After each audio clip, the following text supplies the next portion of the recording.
ಪ್ರತಿಷ್ಠಿತ ಬೌರಿಂಗ್ ಇನ್ಸ್ಟಿಟ್ಯೂಟ್ನಲ್ಲಿ 106 ಕೋಟಿ ಅಕ್ರಮ, 350 ಕೋಟಿ ಅಕ್ರಮ ನಡೆದಿರೋ ಬಗ್ಗೆ ಬಿಜೆಪಿ ಮುಖಂಡ ಆರೋಪ ಮಾಡಿದ್ದಾರೆ.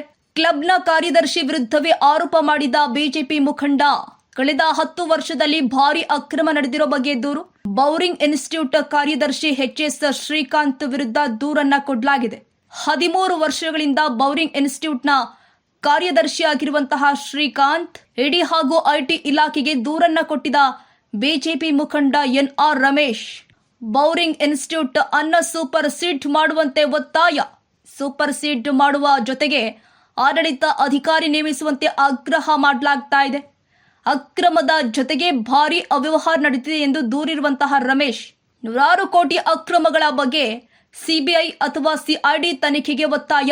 2021-22ರಿಂದ ಇಲ್ಲಿಯ ತನಕ ಹೊಸದಾಗಿ 2,000 ಸದಸ್ಯತ್ವ ನೀಡಲಾಗಿದೆ. ಪ್ರತಿಯೊಬ್ಬರಿಂದ ತಲಾ 20 ಲಕ್ಷ ಸಂಗ್ರಹಿಸಿ ಸದಸ್ಯತ್ವ ನೀಡಲಾಗಿದೆಯಂತೆ.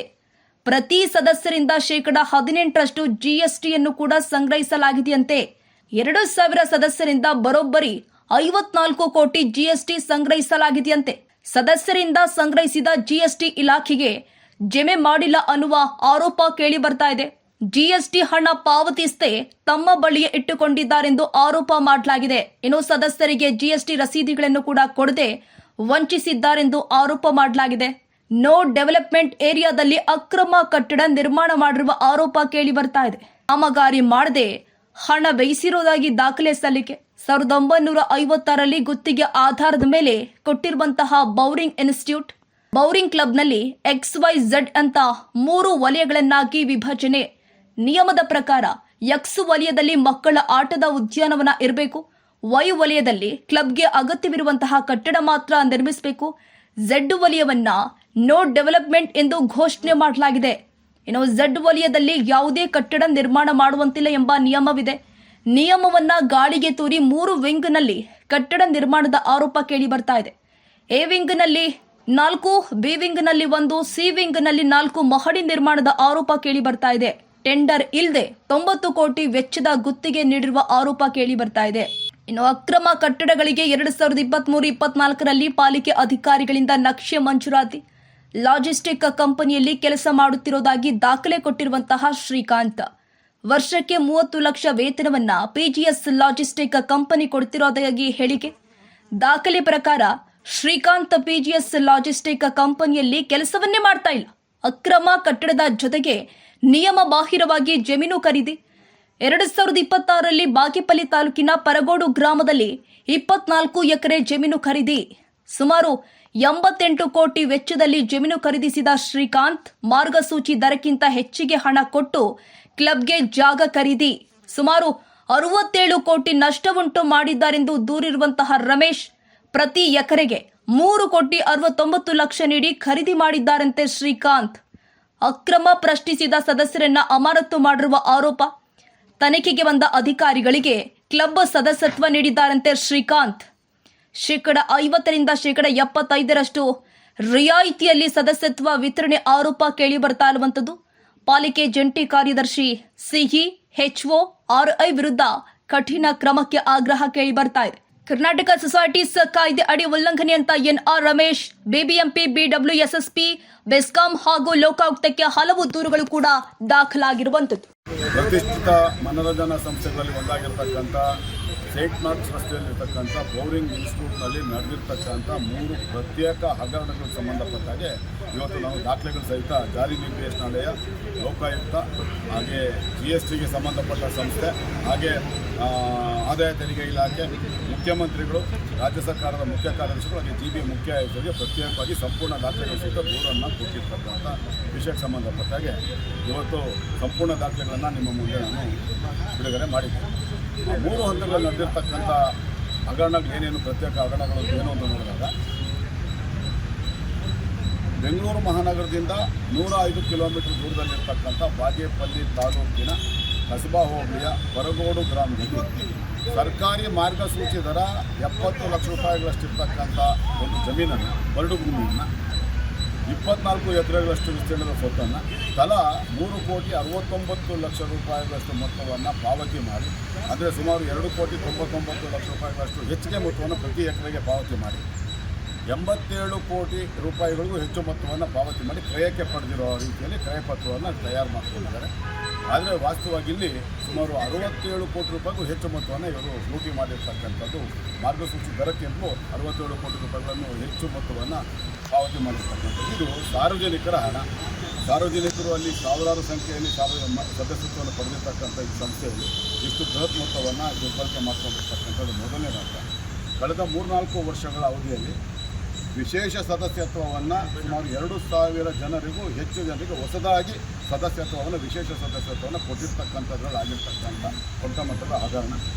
ಇದರಲ್ಲಿ ಈ ಒಂದು 2,000 ಮಂದಿಗೂ ಹೆಚ್ಚು ಸದಸ್ಯತ್ವವನ್ನು ಕೊಟ್ಟಿರ್ತಕ್ಕಂಥವರು ಪಾವತಿ ಮಾಡಿರುವಂಥ ತಲಾ 20 ಲಕ್ಷ ರೂಪಾಯಿಗಳ ಹಣವನ್ನು ಪಾವತಿ ಮಾಡಿ ತಲಾ ಅದಕ್ಕೆ 18%ನಂತೆ (18%) GST ತೆರಿಗೆಯನ್ನು ಕಟ್ಟಿದ್ದಾರೆ. 3,60,000 ರೂಪಾಯಿಯಂತೆ ಸುಮಾರು 60 ಕೋಟಿಗೂ ಹೆಚ್ಚು ಮೊತ್ತವನ್ನು ಕಟ್ಟಿದ್ದಾರೆ. GST ಮೊತ್ತವನ್ನು ಕೊಟ್ಟಿದ್ದಾರೆ. ಅದಕ್ಕೆ ರಸೀದಿಗಳನ್ನು ಕೂಡ ಅವ್ರು ತಗೊಂಡಿದ್ದಾರೆ.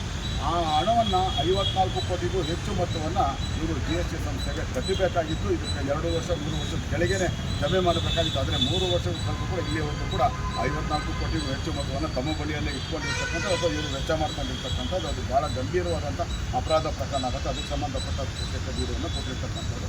ಅದ್ರ ಜೊತೆಗೆ ನನ್ನ ದೂರನ್ನು ಆಧರಿಸಿ 2022-23ರಲ್ಲಿ ಬೆಂಗಳೂರು ಮಹಾನಗರದಲ್ಲಿ ಬೃಹತ್ ಬೆಂಗಳೂರು ಮಹಾನಗರ ಪಾಲಿಕೆ ಇರ್ಬೋದು ಅಥವಾ ಇಲ್ಲೇ BMP ಇರ್ಬೋದು ಅಥವಾ ಬೆಂಗಳೂರು ಸಿಟಿ ಕಾರ್ಪೊರೇಷನ್ ಅಥವಾ ಬೆಂಗಳೂರು ಮುನ್ಸಿಪಲ್ ಕಾರ್ಪೊರೇಷನ್, ಈ 4 ಹಂತಗಳಲ್ಲಿ ಬದಲಾವಣೆ ಆಗಿರ್ತಕ್ಕಂಥ ನಮ್ಮ ಬೆಂಗಳೂರು ನಗರ ಪಾಲಿಕೆ 55 ವರ್ಷಗಳ ಅವಧಿಗೆ 99 ವರ್ಷಗಳ ಅವಧಿಗೆ ಅಂತ ಏನು ಹಲವಾರು 41 ಈ ಮನೋರಂಜನಾ ಸಂಸ್ಥೆಗಳಿಗೆ ಗುತ್ತಿಗೆಯನ್ನು ಕೊಟ್ಟಿರ್ತಕ್ಕಂಥದ್ದು.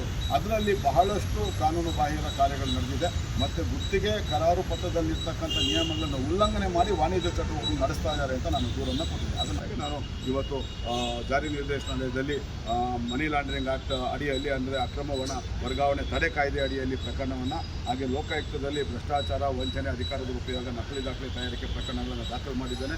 ಹಾಗೆ ಈ ಎಲ್ಲ ಅಧಿಕಾರಿಗಳು, ಪಾಲಿಕೆ ಅಧಿಕಾರಿಗಳ ವಿರುದ್ಧ ದೂರನ್ನು ದಾಖಲು ಮಾಡಿದ್ದೇನೆ. ದೂರ ಅಂತ ಅಂದರೆ ಇಲ್ಲಿ ನಾವು ಗಮನಿಸಬೇಕಾಗಿರ್ತಕ್ಕಂಥದ್ದು ಬೌರಿಂಗ್ ಇನ್ಸ್ಟಿಟ್ಯೂಟ್ನ ಬಗ್ಗೆ ಎಲ್ಲೆಲ್ಲಿ ದೂರುಗಳು ದಾಖಲಾಗುತ್ತೆ, ಯಾವ್ಯಾವ ತನಿಖಾ ಸಂಸ್ಥೆಗಳ ದೂರು ದಾಖಲಾಗುತ್ತೆ. ಆ ತನಿಖಾ ಸಂಸ್ಥೆಗಳು ಯಾರ್ಯಾರು ತನಿಖೆಗೆ ಹೋಗ್ತಾರೆ ಎಲ್ಲ ಅಧಿಕಾರಿ ನೌಕರರಿಗೂ ಕೂಡ ಕಡಲೆಪುರಿ ಹಂಚಿದಂಗೆ ಈ ಕ್ಲಬ್ನ ಸದಸ್ಯತ್ವವನ್ನು ಹಂಚಿರ್ತಕ್ಕಂಥದ್ದು. ಇದರಲ್ಲಿ IAS ಅಧಿಕಾರಿಗಳಿದ್ದಾರೆ, IPS ಅಧಿಕಾರಿಗಳಿದ್ದಾರೆ, ಲೋಕಾಯುಕ್ತ ಕಚೇರಿ ಅಧಿಕಾರಿಗಳಿದ್ದಾರೆ. ಇವರೆಲ್ಲರಿಗೂ ಕಾನೂನು ಬಾಹಿರವಾಗಿ ಸದಸ್ಯವನ್ನು ಕೊಟ್ಟಿರ್ತಕ್ಕಂಥದ್ದು. ಅವರು ಕೂಡ ಕಾನೂನು ಬಾಹಿರವಾಗಿ ಸದಸ್ಯತ್ವವನ್ನು ಪಡ್ಕೊಂಡಿರ್ತಕ್ಕಂಥದ್ದು. ಹಾಗಾಗಿ ಇದಕ್ಕೆ ಸಂಬಂಧಪಟ್ಟಾಗೆ ಇದಕ್ಕೆ ಸರಿಯಾದ ಪಾಠವನ್ನು ಕಲಿಸ್ಬೇಕಾದ್ರೆ ರಾಜ್ಯ ಉಚ್ಚ ನ್ಯಾಯಾಲಯದ ಸಾರ್ವಜನಿಕ ಹಿತಾಸಕ್ತಿ ಮೊಕದ್ದಮೆ ದಾಖಲಾದಾಗ ಮಾತ್ರ. ಹಾಗಾಗಿ ನಾನು ಸೋಮವಾರ ಮಂಗಳವಾರ ದಿವಸ ನಮ್ಮ ವಕೀಲರ ಮೂಲಕ ಉಚ್ಚ ನ್ಯಾಯಾಲಯದಲ್ಲಿ ಪ್ರಕರಣವನ್ನು, ಸಾರ್ವಜನಿಕ ಹಿತಾಸಕ್ತಿ ಪ್ರಕರಣವನ್ನು ದಾಖಲು ಮಾಡ್ತಾ ಇದ್ದೀನಿ. ಮುಖ್ಯಮಂತ್ರಿಗಳಿಗೆ ಸಂಪೂರ್ಣ ದಾಖಲೆಗಳು ಸಹಿತ ದೂರನ್ನು ಕೊಟ್ಟು ಇಲ್ಲಿ ನಾನು ಇನ್ನೊಂದು ವಿಷಯ ಹೇಳಕ್ಕೆ ಇಷ್ಟಪಡ್ತೀನಿ. ಈ ಸಂಸ್ಥೆಗೆ ಸಂಬಂಧಪಟ್ಟಾಗೆ ಪ್ರಧಾನಮಂತ್ರಿಗಳ ಕಚೇರಿಯಿಂದ ಈ ಸಂಸ್ಥೆ ವಿರುದ್ಧ ಕ್ರಮ ತಗೋಬೇಕು ಅಂತೇಳಿ ಪ್ರಧಾನಮಂತ್ರಿಗಳ ಕಚೇರಿಯಿಂದ ಪತ್ರ ಬಂದು ತಿಂಗಳಾನುಗಟ್ಟಲೆ ಆದರೂ ಕೂಡ ಇಲ್ಲಿಯವರೆಗೆ ಅದರ ಬಗ್ಗೆ ಮುಖ್ಯ ಕಾರ್ಯದರ್ಶಿಗಳು ಕ್ರಮ ತಗೊಂಡಿಲ್ಲ. ಅವರು ಕೂಡ HS ಶ್ರೀಕಾಂತ್ ಅವರ ಪ್ರಭಾವಕ್ಕೆ ಒಳಗಾಗಿರ್ಬೋದು ಅನ್ನೋ ಸಂಶಯ ಇದೆ. ಹಾಗಾಗಿ ಈ ಸಂಸ್ಥೆಯನ್ನು ಕೂಡಲೇ ಸೂಪರ್ ಸೀಡ್ ಮಾಡಿ ಈ ಸಂಸ್ಥೆಗೆ ಒಬ್ಬ ಆಡಳಿತಾಧಿಕಾರಿಯನ್ನು ಯಾವ ರೀತಿ ಕನ್ನಡ ಸಾಹಿತ್ಯ ಪರಿಷತ್ತಿಗೆ ನೇಮಕ ಮಾಡಿದ್ರೆ ಅದೇ ರೀತಿ ಸೂಪರ್ ಸೀಡ್ ಮಾಡಿ ನೀವು ಆಡಳಿತಾಧಿಕಾರಿಯನ್ನು ನೇಮಕ ಮಾಡಬೇಕು. ಮತ್ತು ಈ ಒಂದು ಬೃಹತ್ ಸಾರ್ವಜನಿಕರ ಸದಸ್ಯತ್ವ ಹಣವನ್ನು, ಕಾನೂನು ಬಾಹಿರ ಚಟುವಟಿಕೆಗಳನ್ನು, GST ಹಣವನ್ನು, ನುಂಗಾಕಿರ್ತಕ್ಕಂಥ ಹಣವನ್ನು ಉನ್ನತ ಮಟ್ಟದ ನ್ಯಾಯಾಂಗ ತನಿಖೆ ವಹಿಸಬೇಕು ಅಂತ ಹೇಳಿ ನೂತನ ಮುಖ್ಯಮಂತ್ರಿಗಳು ನಾನು ಆಗ್ರಹಪೂರ್ವಕವಾದಂಥ ದೂರನ್ನು ಕೊಟ್ಟಿದ್ದೆ.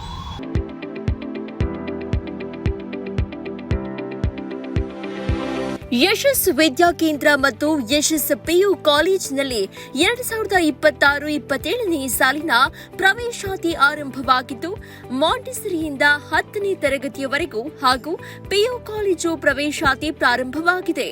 ನಮ್ಮಲ್ಲಿ ಸೈನ್ಸ್, ಕಾಮರ್ಸ್ ಕೋರ್ಸ್ಗಳು ಲಭ್ಯವಿದ್ದು, ಸೈನ್ಸ್ನಲ್ಲಿ PCMB ಹಾಗೂ PCMC ಕೋರ್ಸ್ಗಳಿದ್ದು, ಕಾಮರ್ಸ್ನಲ್ಲಿ CBA ಹಾಗೂ SABA ಕೋರ್ಸ್ಗಳಿವೆ.